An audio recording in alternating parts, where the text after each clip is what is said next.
За ингээд дуу сонсч илээ гэж бодоход дуу маань явж байхдаа утсаа ингээд дүгжээд ингэж бол харагдаж байгаа. За тэгээд альбомынхын зурган дээр нь дарах юм бол ингээ гоё шилжиж байгааг та анзаарж байгаах. Энийг бол ямар ч өмнөх бичлэгэн дээр бол ярьж амжаагүй байсан. Тэгээд та нарт харуулах үүднээс ямар ч байсан бол ингээд бол гүйцэж бол харуулж бол ингээд чадлаа.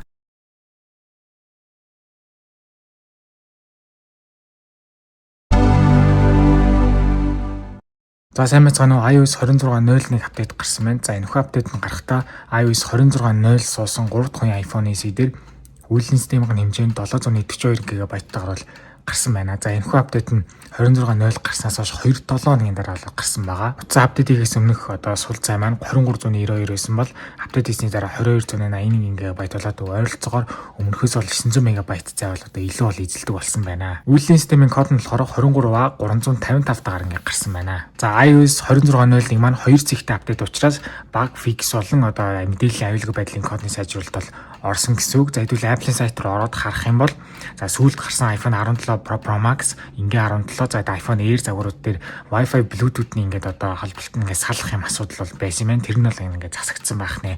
За тэгээд маш олон хүний хэлснээр яг энэхүү iOS 26.0 үйлдвэрлэлийн систем апдейт хийсний дараа ер нь бол маш олон хүмүүс юм бол сүлжээ бол орхоо байжчихсан. Тэгээд миний YouTube комент дээр бас маш олон хүмүүс сүлжээ орхоо байжлаа яах вэ гэсэн маш олон комент бол орж ирж ийсэн. Тэгээд iOS 26.0-ийг л апдейт хийх юм бол тэрхүү сүлжээний асуудал маань ингээд бол шийдэгдсэн байх нэ. Тэгээд тэрнээс гадна бас маш олон удаа бол унтарч хасж байгаа бас асуудлууд ингээд байсан байна. Тэр асуудал маань бас ингээд засагдсан байлээ. За тэгээд саяны яг сүүлд гарсан 4 шинэ iPhone 17-гийн загварууд дээр бас ингээд зураг дарахад бас холбоотой асуудлууд байсан бол тэр ингээд бол засагдсан гэж байна. Дэлгэцнийхээ аппликейшнийг тодорхой хэмжээгээр тинт хийхэд бас ингээд яг аппликейшн маань ингээд шууд ингээд харагдахгүй байдалтай тийм асуудал байсан юм. Тэр нь ингээд засагдсан гэж байна. За тэгээд voice over-тэй холбоотой settings-ийн тохиолгоо дээр бас ингээд асуудалтай байсан бол тэр маань ингээд засагдсан байх нэ.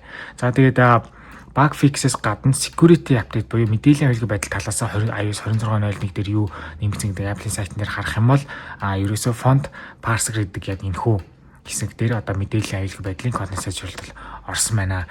За өмнөх iOS 26.0 бичлэгэн дээр бол харуулж бол ерөөсөж чадахгүйсэн. Тэгээд одоо бол ингээ боломжтой боллоо. iMessage-тэй ингээ байлаа гэхэд артлынхаа зургуудыг бол сольжуулсан болсныг та нар бол мэдж байгаа. За өөрийнхөө зургийг бол оруулж болно. За color гэдэг дээр нь дарах юм бол mango, ice, plum за ингээд ийм бол сонголтуудтай бол ингээд харагдаж байна. Ер нь бол нэлээд олон сонголт бол байна. За эндээс нь хэдүүлээ гараад за sky гэдгийг сонгох юм бол бас ингээд ийм олон сонголтууд бол байна. За хэдүүлээ. За усыг сонгочих юм бол за хоёрхан сонголттой байна. За Aurora гэдэг дээр дарах юм бол за ингээд гурван сонголттой байна. За тэгээд бас ингээд suggest маягаар ингээд доотлолт нь шууд ингээд харуулчт юм билээ. За жишээ нь энийг сонгохыг гэх юм бол ингээд шууд ийм байдал дарагдан дээр баруун дэд зөв үдг товчон дээрээ дараад мессеж нь бол тийм болоод л хувирнаа. Тэгээд яг зураг нь ингээд таг зогсчихгүй мэлээ. Бас нэг юм жоохон бичлэг маягийн бол артталт нь ингээд зураг нь бол явах юм билээ. Батарей идэх нь бол тодорхой. Гэхдээ ямар ч байсан iMessage маань ямар ч юм бол болж өөрчлөгдсөн. За ингээд дуу сонсч илээ гэж бодоход дуу маань явж байхдаа утсаа ингээд дүгжээд ингэж бол харагдаж байгаа. За тэгээд альбомынхын зурган дээр нь дарах юм бол ингээд гоё шилжиж байгааг та анзаарж байгаах. Энийг бол ямар ч өмнөх бичлэгэн дээр бол ярьж амжаагүйсэн. Тэгээд та нарт харуулах үүднээс ямар ч байсан бол ингээд бол гүйцэж бол харуулж бол ингэж чадлаа. iOS 26.01-ээс гадна зэрэгцээд яг ямар апдейт цуг гарсан бэ гэвэл iOS 18.7-ны апдейт маань цуг бол гарсан байгаа. За энэхүү апдейт нь 2 цэгтэй апдейт бас мэдээллийн аюулгүй байдлын кодны сайжруулалт бол орсон гэсэн үг. Apple сайт руу хэдүүл ороо харах юм бол font parser хэсэгтэр ингээд мэдээллийн аюулгүй байдлын кодны сайжруулалт бол ингээд бол орсон байна. За тэгээд үйлдвэрлэлийн систем болгон дээрээ Geekbench оноог нь бол яриад явдаг байгаа. Single core score нь 2346, multi core score нь 5709 оноо аваад тус бүрчлэн 3 дахь iPhone SE авдаг ононоос хамаагүй бол сайн бол оноо авч чадсан. GPU хэсэг дээр болохоор тэр 18865 оноо аваад дунджаар авдаг 3 дахь iPhone SE-с бүр 1200 гаруй оноо илүү олж авч чадсан. За би үйлдвэрлэлийн системийнхаа яг бичлэгүүд дээр нэг л зүйлийг бол та нараас бол гуйдаг.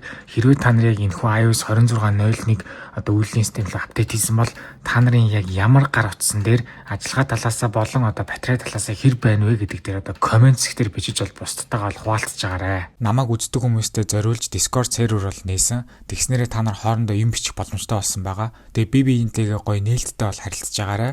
Тэгээд Discord маань нэгтгэхийг хүсвэл description хэсэг дээр линкийг нь тавьсан байгаа. За дараагийн гарах апдейт болохоор iOS 26.02 гарах нь бол бараг тодорхой. Энэхүү апдейт нь бол 10 сар дотор багтаад бол гарна гэж бол бодож байна. Харин дараагийн хөгжүүлэлт чатны одоо үйлчлэлийн систем буюу iOS 26.1 developer beta 2 болохоор ойролцоогоор 1-2 7 өнөдөр бол одоо гарна гэж бол бодож байна. За мэдээж хэрэг bug fix талаас нь маш олон засалт орсон учраас мэдээж хэрэг апдейт хийх нь бол зөв. Харин батарей талаас нь харах юм бол iOS 26.01 дээр нэлээд репортыг олж чадсан байгаа. За энгийн iPhone 12, iPhone 13 Pro Max, iPhone 15 Pro Max, энгийн iPhone 16, iPhone 16 Pro гэх энэхүү 5 онцсон дээр болохоор өмнөх iOS 26.0-тойгоо харьцуулахад одоо апдейт хийгээд ямар ч байх зүйл бол байхгүй.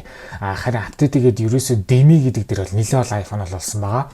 iPhone 10R, энгийн iPhone 11, 2 дахь үеийн iPhone SE, энгийн iPhone 13, 15, за тэгээд iPhone 15 Pro, iPhone 16 Pro Max, за тэгээд iPhone 17, тэгээд iPhone 17 Pro Max гэх үсэндийг бол олсон.